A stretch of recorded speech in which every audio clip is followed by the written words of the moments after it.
Hello, क्या चल रहा है? हम तो सिस्टम ही सिस्टम कर रहे, करोगे सिस्टम हमारे साथ? नहीं भाई, हम सिस्टम नहीं करेंगे। हम एलविश भाई, हम आपकी सपोर्टर है यार, समझा करो यार। हम आपके ही बारे में बोलने आए हैं यहाँ पे, तो आप भी सुनो और जनता भी सुनेगी।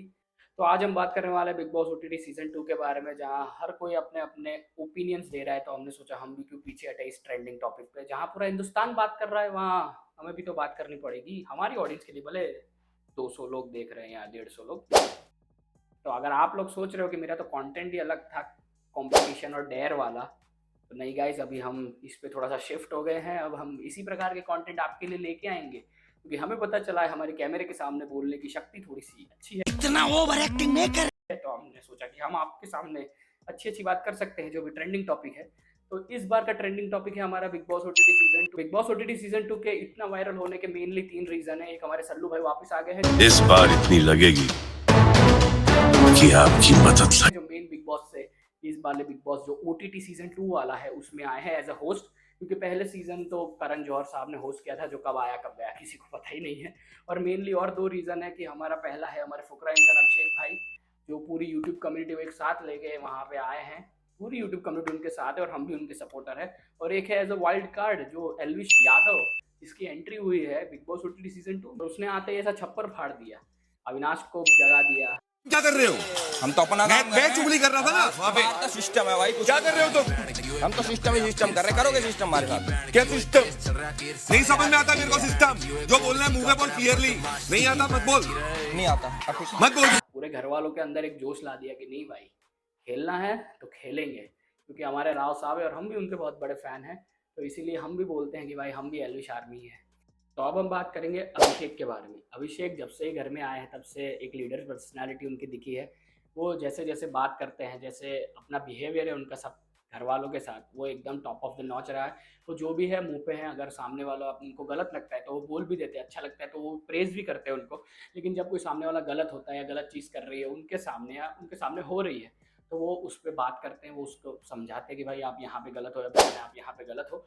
वो पर्सनैलिटी हम सबको बहुत अच्छी लग रही है फुकरा इंसान की। जब से अभिषेक आए हैं तब से उनको लग रहा है कि वही विनर बनेंगे। अच्छा है कॉन्फिडेंस, लेकिन अभी लास्ट वाले हफ्ते में उनको थोड़ा सा सुनाया गया सलमान खान के प्रति कि आपका ये जो कॉन्फिडेंस है वो ओवर कॉन्फिडेंस लग रहा है, तो आप उसको ज़रा ठीक कीजिए। और समझ भी गया, अगर इंसान को एक बार ठोकर लगती है तो वो समझ भी जाता है। आई गेस अभिषेक भी समझ गए होंगे कि उसकी ऑडियंस इतनी है और बिग बॉस की ऑडियंस उतनी है। अगर उसको लगता है कि उसने ये सारी ऑडियंस को प्रेस किया है तो भाई कॉन्ग्रेट्स सर, आप ही जीतने वाले हो, हम भी आपको ही सपोर्ट कर रहे हैं।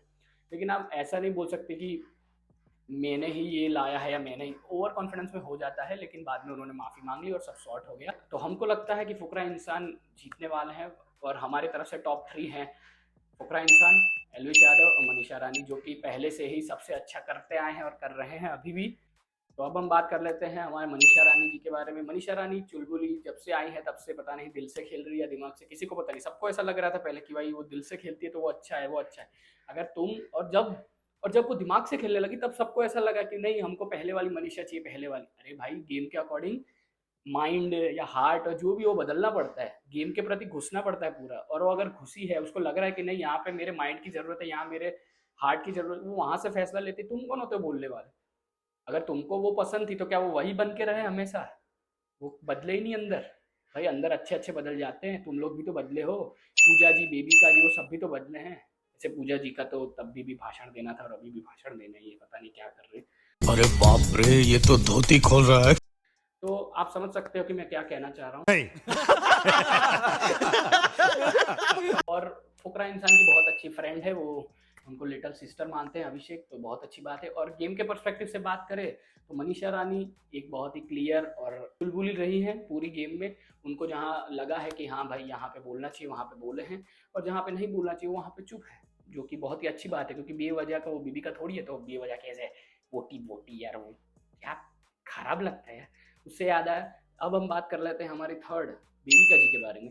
बीबिका जी जब से आए हैं तब से एक विलन का टैग उनको मिल गया है। जो भी है मुंह पे है, हमेशा लड़ती रहती है। और जब उसको पता चला कि अभिषेक बाहर बहुत ही अच्छा ट्रेंड करे, तो उनको लगा कि उनके सामने एक विलन की पर्सनालिटी दिखाते हैं तो हम भी कहीं ना कहीं पहुंच जाएंगे। और आज सबकी दया से वो टॉप 5 में भी है। तो बेबिका जी के बारे में और बात करें तो वो जो अपफ्रंट है, उनको बोलने में जरा भी झिझक नहीं होती कि वो किस हद तक जा सकते हो। बोलते बोलते बोलते बोलते एक अपना जो एक दायरा होता है उसको भी क्रॉस कर देती। और दूसरों को नीचा दिखाने का वो एक भी मौका नहीं छोड़ती, हमेशा बस उनका वही चलता रहता है कि तुम ऐसे हो, तुम ऐसे हो, तुम ऐसे हो, तुमने कुछ इंप्रूव नहीं किया, तुमने कुछ नहीं किया। तो बहन तुमने क्या कर लिया है? तुम यहाँ पे बस आई हो तब से बस मुँह ही हिलाई जा रही हो, कुछ नहीं किया तुमने। चलो बेबिका जी की बात तो हो गई, और अब हम बात कर लेते हैं उनकी गुरु और बिग बॉस ओटीटी सीजन 2 के प्रिंसिपल पूजा भट्ट जी के बारे में। पूजा भट्ट 51 ईयर्स की एज की हो गई, अब पता नहीं अब यहाँ पे क्या करने आई है, अब उनको कौन सा अपना करियर रिवाइज करना है या फिर क्या करना है, अब तो वही जाने। लेकिन सबको लगता है कि वो अपनी एक पिछली जो इमेज है अपने पिताजी, पूज्य पिताजी के साथ, महेश दल्ले बेड़ा गल्ले बेनी बाप तेरा नल्ला, महेश दल्ले बेड़ा गल्ले बेनी बाप तेरा नल्ला, महेश दल्ले बेड़ा गल्ले बेनी बाप तेरा नल्ला जी के साथ वो जो इमेज थी उनकी जो बहुत ही वायरल गई थी, उसको सुधारने आई है। और उनको लगता है कि यही एक बिग बॉस ही एक अच्छा प्लेटफॉर्म है। पहले साजिद खान भी आए थे, अब उनकी तरह ये भी है। अब लगता है एक पैटर्न हो गया है कि व्यूज और वो चाहिए तो भाई यूट्यूबर्स को बुलाओ, और इमेज अच्छी करनी हो तो भी इनको बुलाओ। समझ रहे हो? समझ रहे हो आप? समझ रहे हो? सही है भाई, बिग बॉस खेलो जो खेलना, हम तो क्या, हम तो देखने वाले हैं, पता है हमें इससे व्यूज आएंगे हमको, और आपको भी पता है कि यूट्यूबर्स ही व्यूज लाने वाले हैं। तो अब बात कर लेते हैं पूजा जी के बारे में। पूजा जी नो डाउट अच्छी खेल रही है, पहले से ही सबको समझा रही है, जहाँ पे उनको समझाना चाहिए वहाँ पे समझा रही है। लेकिन एज अ ऑडियंस अगर मैं देखता हूँ तो मुझे ऐसा लगता है कि उनको जहाँ पे बोलना चाहिए वहाँ पे तो ठीक है वो बोलती है, लेकिन जहाँ नहीं बोलना चाहिए वहाँ पे ज़्यादा बोल जाती है। कभी कभी पता नहीं क्या लगता है उनको, अगर उनका अभिषेक के साथ झगड़ा हुआ है तो वो अभिषेक को बोल देगी कि नहीं यार अभी यहाँ पे बात खत्म हो गई है, ठीक है चलो। वो बात बेबिका जी से भी करेंगी, अविनाश जी से भी करेंगी, जैड से भी करेगी, और सबको ऐसा कन्फ्रंट करवाएंगी कि भाई अभिषेक तो गलत है, बस मैं ही सही हूँ। और अविनाश, जैड, बेबिका सब उनके पीछे पीछे लगे, पता नहीं कहा कास्ट कर ले उनको। अरे भाई नहीं करेगी, वो सही बोल रहा हूँ, उसका खुद करियर खत्म है, तुम लोग यार मत करो, तुम अपना ध्यान दो। क्या उनकी चुगली कर रहे हो, क्या उनके पूछ बने बैठे हो? बस जो पूजा जी करे वो हम ही करेंगे। तो अब हम बात करेंगे हमारे एलविश यादव जी के बारे में। एलविश यादव जी जब से आए हैं वाइल्ड कार्ड बन के, तब से भाई उसने तो पूरा छप्पन फाड़ दिया है।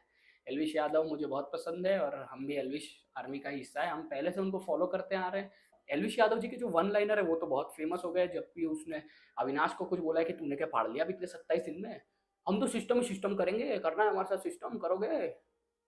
तभी फट गई थी भाई अविनाश की, और अविनाश को सच में लगने लगा था कि ये भाई मैं बाहर जाके मेरे को पक्का छुपने ही वाला हूँ मैं, क्योंकि ये मेरे को बहुत मारेगा। तो एलविश जी से भी बहुत सारी गलतियाँ हुई हैं, जैसे उसने बेबिका जी के बारे में जो गंदे वर्ड्स बोले थे। लेकिन हाँ, जब सलमान खान ने उनको समझाया तब उन्होंने बहुत ही कामली और सोच समझ के उसका जवाब दिया है कि उनको अपनी गलती रियलाइज हो गई है, वो बहुत ही अच्छी बात है।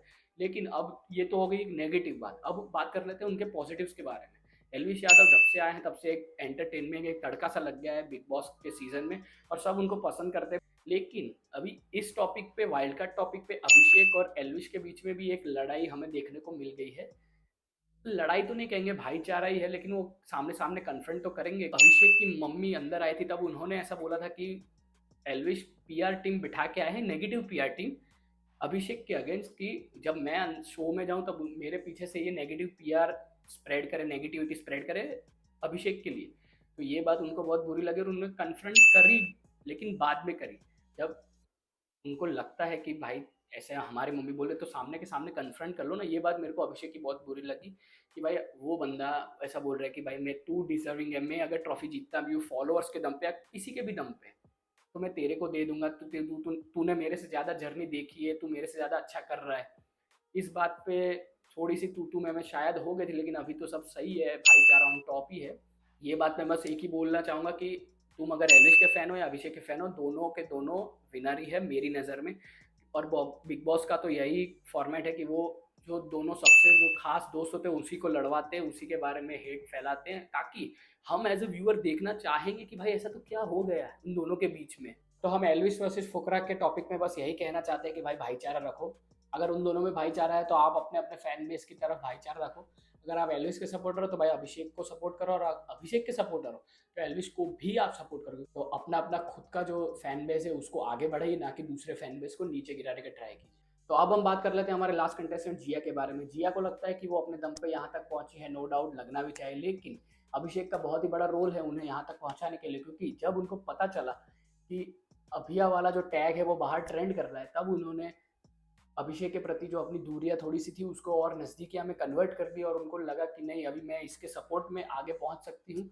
और उन्होंने उसका बहुत फ़ायदा भी उठाया। लेकिन जहाँ पे ज़रूरत पड़ी है कि उनको ऐसा लगा है कि अगर वहाँ पे मेरे को अभिषेक को बचाना चाहिए था, वो उन्होंने बचाया भी है, जो कि अभिषेक भी मानते हैं। और अभिषेक ने खुद कहा है कि मेरे दिल में जिया के लिए सॉफ्ट कॉर्नर है और मैं उनको टॉप 5 में देखना चाहता हूँ। लेकिन अभी जो नॉमिनेट हुए हैं लास्ट हफ्ते में, वो है मनीषा रानी, जिया और एल्विश। और हमें ऐसा लगता है कि एल्विश और मनीषा रानी सेफ हो जाएंगे और वो शायद इस हफ्ते जा सकती है। तो अभिषेक का जो टॉप 5 का सपना था जिया को लेकर, वो शायद यहाँ पे टूट सकता है। तो यही था मेरे opinion big boss OTT season 2 के लिए। अगर आपको कुछ लगता है कि मैंने कहीं पे गलत किया है या कहीं पे मेरे थॉट्स मिलते नहीं है आपके साथ, तो आप कमेंट करके हमें बताइए, हम ध्यान रखेंगे। आगे मिलते हैं नेक्स्ट वीडियो में, तब तक के लिए बाय बाय।